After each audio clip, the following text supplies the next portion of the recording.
What's the plan? What is the plan? Is the plan to just stack cash forever? Or do you have a plan for the money that you're making?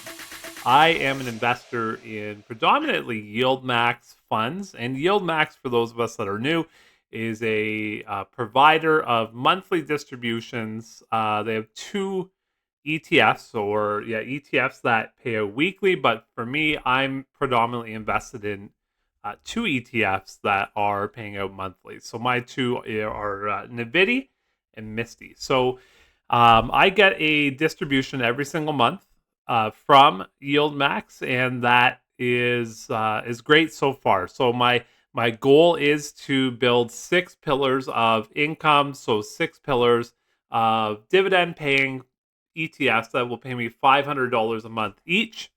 And then the plan from there was to take that money and diversify it, put it out to maybe a little more stable income funds that are more traditional. And that was my plan. So it still is my plan. And, it's really important to understand that plans are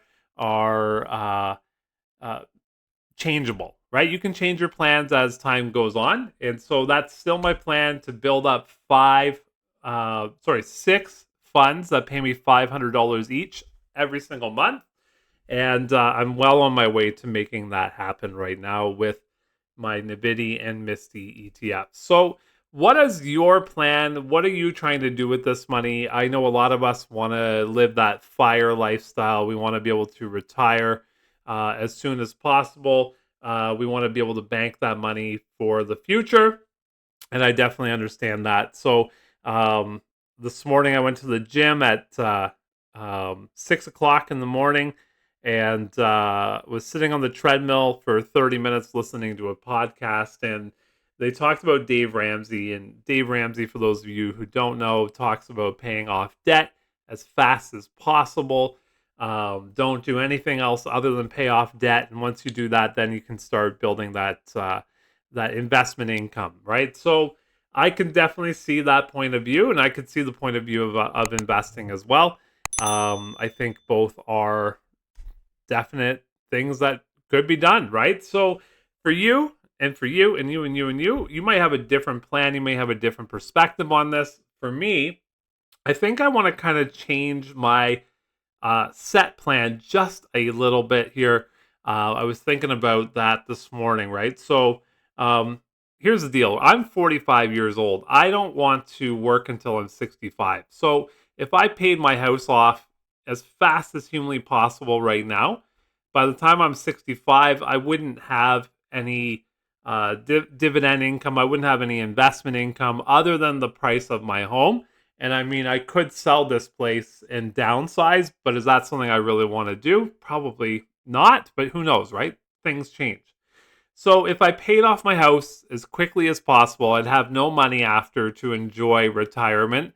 I would most likely have to work longer because I paid off the house, but now what? What's going to help me pay my bills, right? So I'm not necessarily thinking of going down that avenue. The other avenue is just stacking dividends every single month, and then retiring and using the dividend income to pay off the house and the bills and things like that. I'm more leaning towards that side of the road here, and so far, put that in air quotes. So far, Yieldmax has been able to show me that yes, it is possible to make monthly income on high yield ETFs. But it has also shown in other funds that it can be quite risky, right? So what do I want to do? Well, before I jump into that, I want to share my screen with you here. I did a quick little rundown of both nvdy and msty. And you can see here, this is just the last 12 months of payouts for nvdy in under column A here.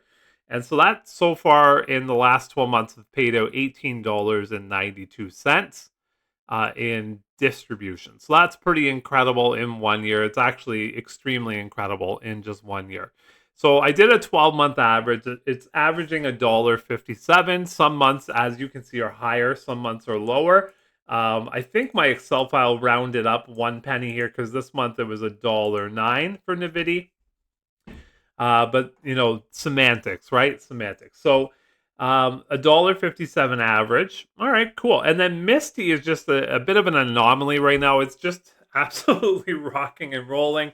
$15.80 in 6 months. It's paid out just 6 months. So its 6 month average is $2.63. Now that can change, right? I've noticed that nvidy's distribution here has gotten lower over the last 2 months, so it can definitely decrease. It could increase. It could do anything it wants to, depending on the market and how it's doing, right? So, okay, cool.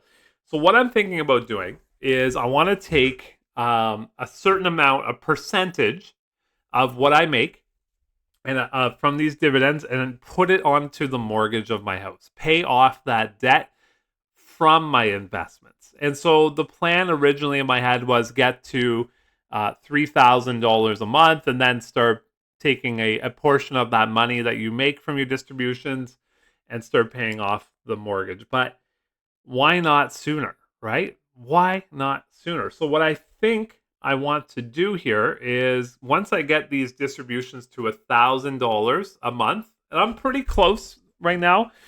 I think nvdy here paid me $330 this month. msty is coming out this next week coming up here, and it should be a massive payout. It's probably going to be around the payout for me. I only have 155 shares, so I'm banking on it being $3 this month, which is kind of an anomaly. Just if you're new here, that's not guaranteed. It hasn't been communicated that's what it's going to be, but that's what a lot of people rumor it to be. So I'm banking on around 3 times my 155 shares. So what's that, like about $600?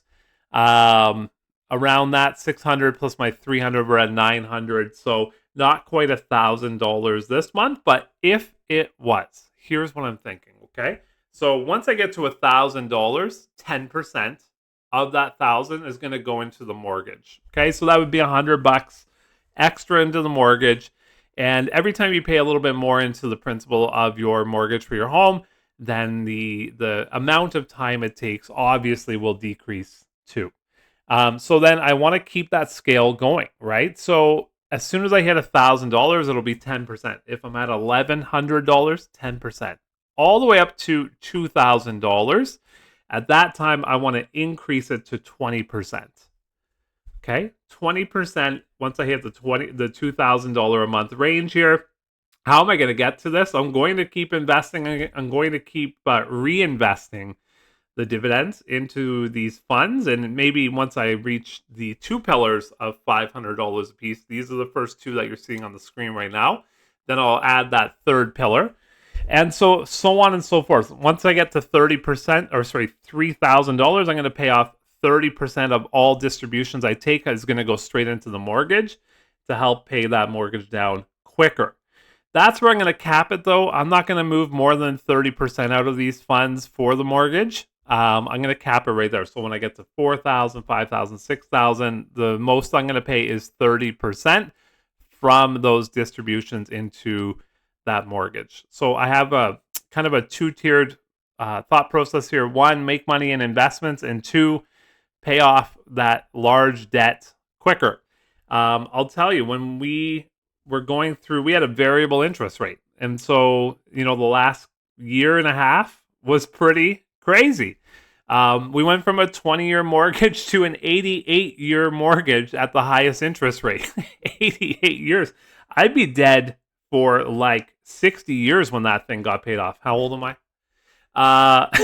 So that's the reason I'm thinking about making that slight change. And I think it's responsible to take money that you're earning when you're investing and use it towards debt. I think that's a responsible thing to do. Now, Dave Ramsey said, if you're so convicted or you have such a conviction in your investments, why not just go all in on the investments and not do the mortgage, right? That's what he said. If you're so invested in, let's just say Yieldmax as an example, why not go all in on Yieldmax and, decrease your house payments to basically nothing and let your distributions at the end of that 20 years pay off your mortgage. And so, he was being facetious, but there's so many different ways, right? There's so many different ways to cut that pie that I think this is the way I want to cut my pie. How about you? How would you want to cut your pie? What are you doing? What have you done? I know a lot of us in the room here that are watching this are between the ages of 30 and 65. So how would you cut your pie? For me, this is what I'm going to do. As soon as I get to $1,000, 10% automatically is going to go into the mortgage and start paying that down little by little, right? 10% of $1,000 is only $100, everybody, right? So it's not like it's going to knock a ton of money off. But if you do that every single month and then you increase it as you start making more in your dividends, then that payment or that mortgage is going to automatically come down much quicker and quicker as we go on in time here. So that's the strategy. That's the thought process. That's just my personal strategy and thought process. You definitely could have other thought processes. Let me know how you feel about what I'm doing. Tell me what you're doing. I'm interested, and I think it's really important for us as a community to help each other out with these ideas and to strategize. That's what we're doing here on YouTube, right? We're here to learn. We're here to be entertained. We're here to kind of think of different ways of investing. So that's it for today. I just wanted to make sure, or just wanted to come in here and let you know kind of what I'm thinking. And I hope I brought you a little bit of value today. I do have a goal of 2,000 subscribers by December 25th. Merry Christmas, by the way. Right now, I'm just over 1,400, so I think we can get there, but I really need your support. So if you found any value in this video at all, go ahead and hit the subscribe, the like, and if you want to share this to your friends, that could be good too. But I just wanted to say have a great weekend, and thanks so much for tuning in. My name is Mike. This channel is Health and Wealth. I hope that you have the best day. Bye for now.